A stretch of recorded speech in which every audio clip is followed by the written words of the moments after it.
Well, Shabbat Shalom. I want to welcome everyone to the Sabbath Day conference call. This is Barbara, and I'm serving as your host today. And we want to welcome all our family and friends that are here today by the phone or the internet, and those of you that are listening to the recording. For more information about the Creator's Calendar, we invite you to go to the website, lunarsabbathday.com. There's articles, there's videos, it's a great source of information about the Creator's Sabbath based on Scripture. And you can always go to the events page and see the calendar too. The calendar for the feast days is there, but the calendar, you can scroll down to the bottom of the events page and see how to contact us, and you can join us for the conference call. We would like to have you here in our fellowship. Okay, today, this is our topic, Scripture Answers the Gregorian Calendar. What does Scripture have to say about the Gregorian calendar? And so we're going to have question and answers, and I've asked those in the group to help with the answers. Let me see. At almost every turn, the Creator provides proof for His calendar, while at the same time disproving the pagan, papal, Roman, man-made, solar-only Gregorian calendar. Those who cling to the Gregorian calendar for their Sabbath must answer these questions. Here's the first question. Number 1. Israel marched around Jericho for 7 consecutive days, one time around on each day from the 1st to the 6th, and then 7 times on the 7th day. Which day was the Sabbath? Here are the answers. A, the first day was a Sabbath. B, the 7th day was a Sabbath. C, Israel didn't march around Jericho on the Sabbath. D, it does not matter which day was the Sabbath. Israel was obeying Jehovah by marching around Jericho. E, we don't have enough evidence to determine which day was the Sabbath. Does anybody want to pipe up with what they think the answer is? Okay. If you can see the screen, it will help. Go ahead, brother. I'm going to give you a call back later. Can I do a plan right now? Okay. Not hearing you real good. How's that, brother?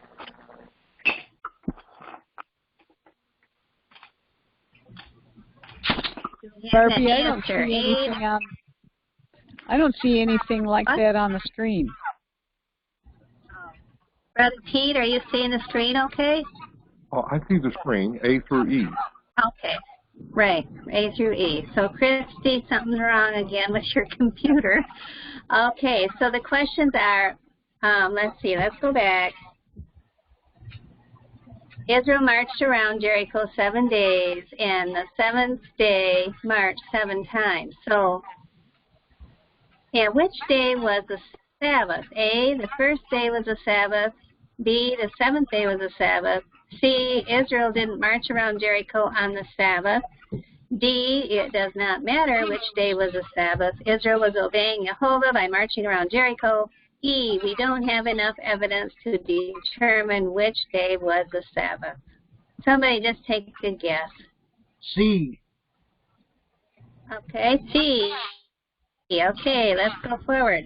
The answer, 1C, Israel didn't march around Jericho on the Sabbath. Okay, here you go, Brother Pete. Yeah. Have you ever wondered why Yahweh didn't, had his people, have you ever wondered why Yahweh had his people marching around Jericho, dressed in full battle attire, while carrying the Ark of the Covenant for 7 consecutive days? So which of these days was the weekly Sabbath? With a solar calendar, they had to have marched around the city at least once on the weekly Sabbath, if not 7 times on the 7th day. Defending themselves on the Sabbath is one thing, but is there evidence in Scripture proving Israel ever participated in a battle or was ever sent into battle on the offensive on the Sabbath day? Okay. And No. the clue is found in the book of Jasher, chapter 88:14. This is what it says in verse 14. And it was in the 2nd month, on the 1st day of the month, that Jehovah said to Joshua, Rise up, behold, I have given Jericho into thy hand with all the people thereof, and all your fighting men shall go around the city once each day. Thus shall you do for 6 days. And here is a calendar showing a new moon day, and it would have been the first new moon day on the 2nd month. So if they marched that day and then 7 more, the Sabbath rest would have been the 8th day. We might add that in the Bible, the history book of Jasher is mentioned twice. Okay, thank you, Wanda. Okay, so this battle began on the 1st day of the 2nd month after the new moon, day 1, are the 6 working days, 2 to 7, followed by the Sabbath, day 8. The children of Israel did not break the Sabbath commandment during this battle because they were observing Jehovah's calendar and not a solar calendar. Whoa, I went all the way out of my program somehow. Sorry, I clicked too far away. Okay, question number 2, everybody. Here's the next one. On what day was Yeshua crucified? And the answers are A, Wednesday, B, Thursday, C, Friday, D, the calendar has been altered several times since then. Wait a minute. The calendar has been altered several times since then. We have no way of knowing for certain. Or E, none of the above. It wasn't. Okay. E, none of the above. Anyways, go ahead. Anybody got a question on that? What day was Yeshua crucified? I think I heard Brother Yehoshaphat. Are you giving me an answer, Brother Yehoshaphat? Okay.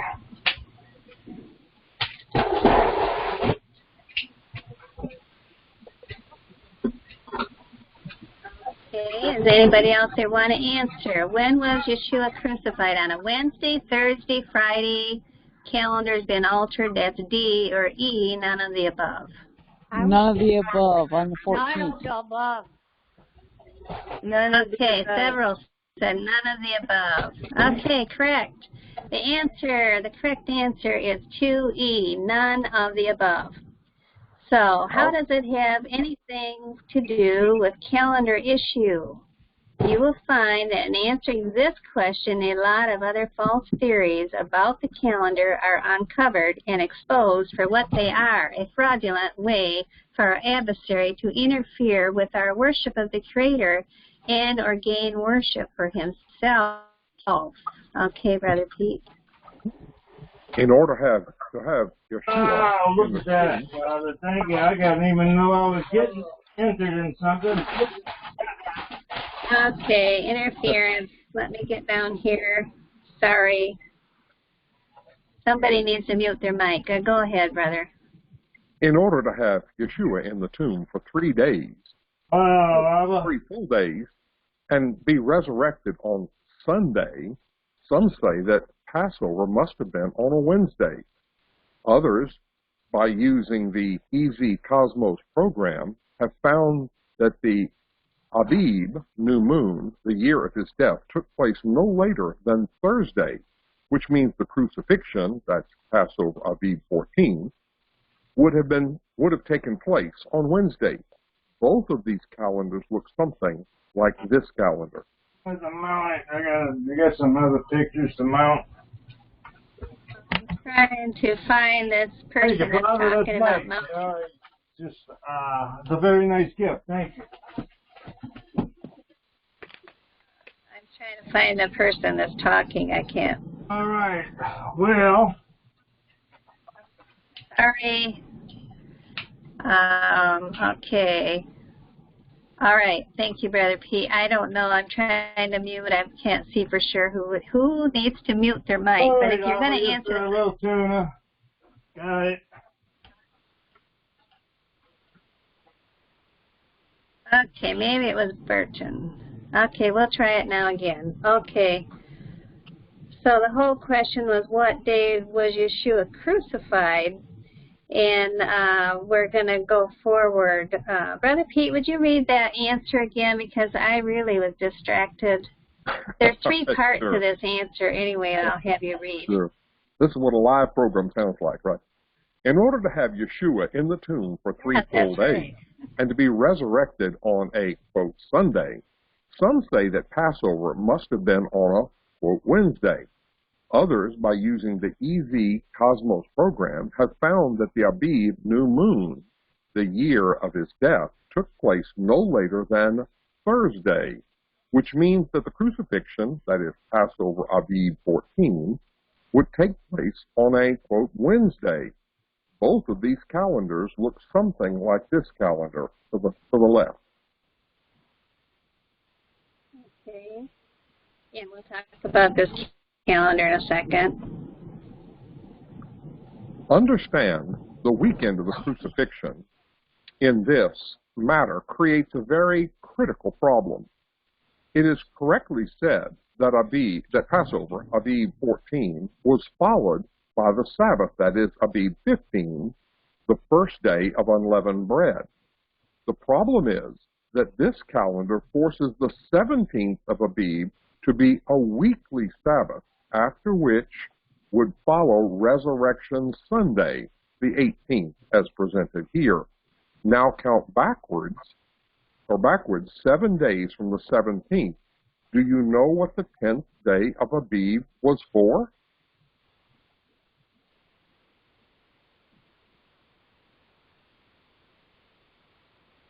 Yeah. Oh, excuse me. Purchase of the lamb. Every year, the 10th of Abib was the day folks went into the field and selected the Passover lamb and set it aside. Folks who did not have livestock went to the temple and purchased the sacrifice. Of course, this was an opportunity for dishonest priests and merchants to cheat the people, raising the price and not exchanging their money rightly, because they knew that these people had to have an offering. This was what was going on when Yeshua cleared the temple twice. Okay, so this is like a Gregorian calendar, and it would have placed the 10th on a Saturday Sabbath, which we know didn't exist at that time. Okay, I'll be quiet. Here's more of the answer. If the 17th was a Sabbath, so was the 10th. The 17th is nowhere called a Sabbath, but the Abib 10 is always a work day. There is no provision to select the lamb on the 9th or 11th if the Sabbath just happens to fall on the 10th. Abib 10 is never a Sabbath on the Creator's calendar. That prophecy might be fulfilled, that he not see corruption. That's Psalm 16:10. He died at 3 p.m. on the 14th, rested in the grave on the Sabbath, that's Abib 15, and was resurrected early on the 16th, about 36 hours total. Okay, and here's a Passover calendar, a biblical calendar showing Passover on the 14th and Sabbath on the 15th, with your resurrection day of wave sheaf on the 16th on the Creator's calendar.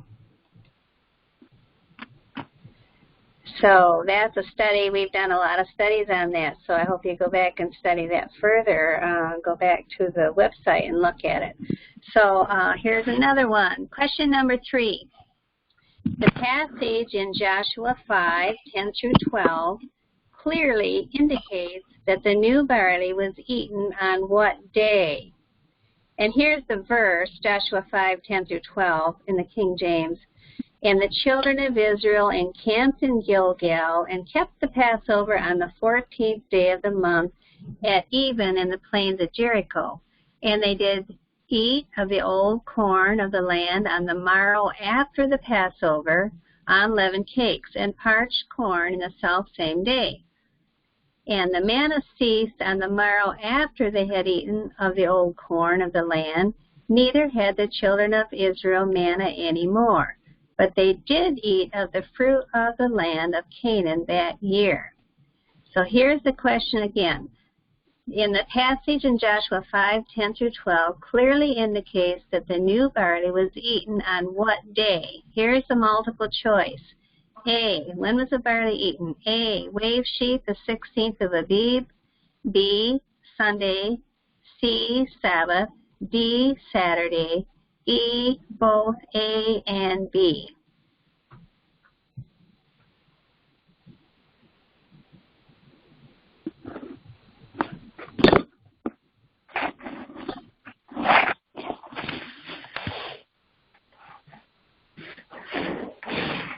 When was the new barley eaten? Was it eaten on the Sabbath? I can go back and read the verse again at verse 11. And they did eat of the old corn of the land on the morrow after the Passover, unleavened cakes, and parched corn on the same day.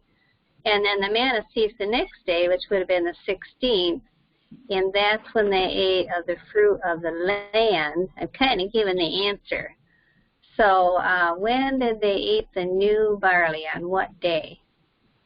A, wave sheaf, the 16th. B, Sunday. C, Sabbath. D, Saturday. Or E, both A and B. A, thank you. We got an answer. And the correct answer is A, wave sheaf, the 16th of Abib. The issue is when Israel could eat the new barley, which they could do only after the sheaf was waved. Leviticus 23, 9 through 14 says, this was waved the day after the 15th of Abib, or the 16th, or Abib 16. Some say that Joshua 5 tells of the new grain being eaten the day after Passover, that would be Abib 14, meaning that Passover fell on a Saturday. Therefore, the first day of unleavened bread was also wave sheaf. Scripture does not support this. Interestingly, the interlinear agrees with the King James Version. They ate the old corn on the morrow after the Passover. That is the 15th of Abib, not the new. It says so right in Joshua 5:11.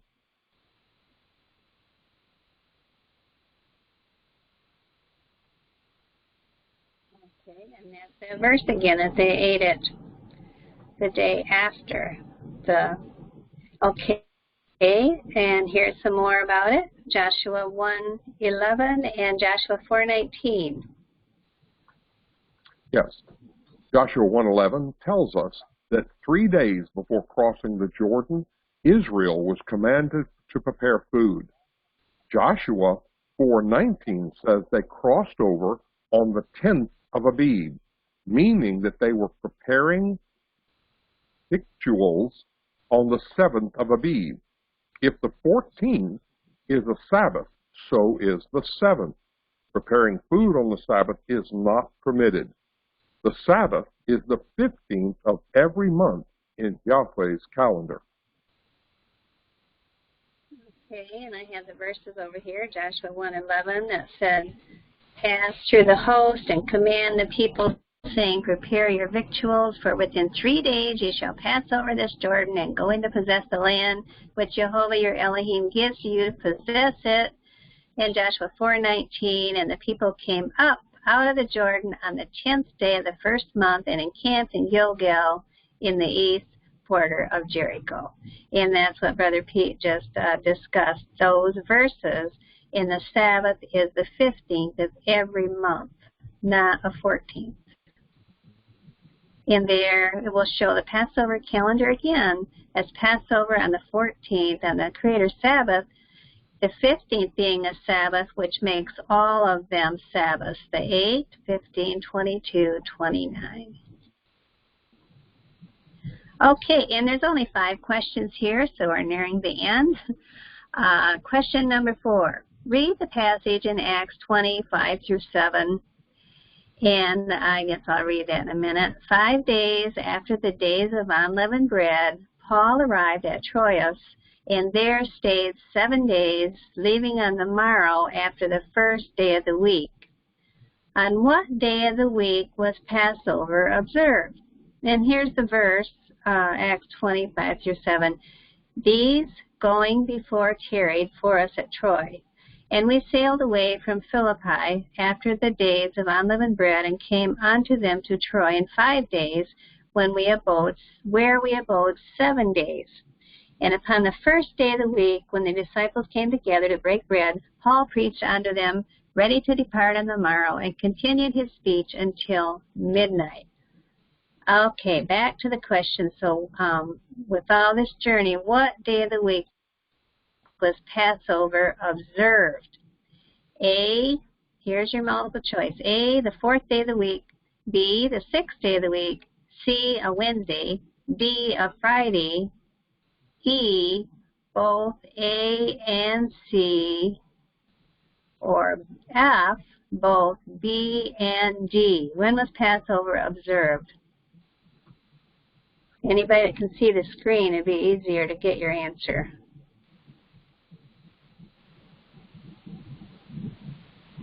I guess, actually, there was no Friday at that time.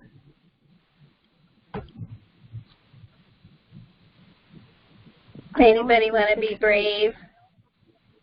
It's Okay. the 6th day of the week. Day of the week. Okay, the 6th day of the week. Thank you.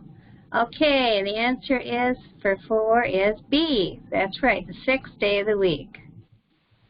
Paul took 5 days to get to Troas after the last day of unleavened bread, which is Aviv 21. So he arrived on the 26th day of Aviv and then stayed 7 days. Using the Roman calendar, tried to make a 7-day stay in Troas end on a Sunday, counting from the 26th.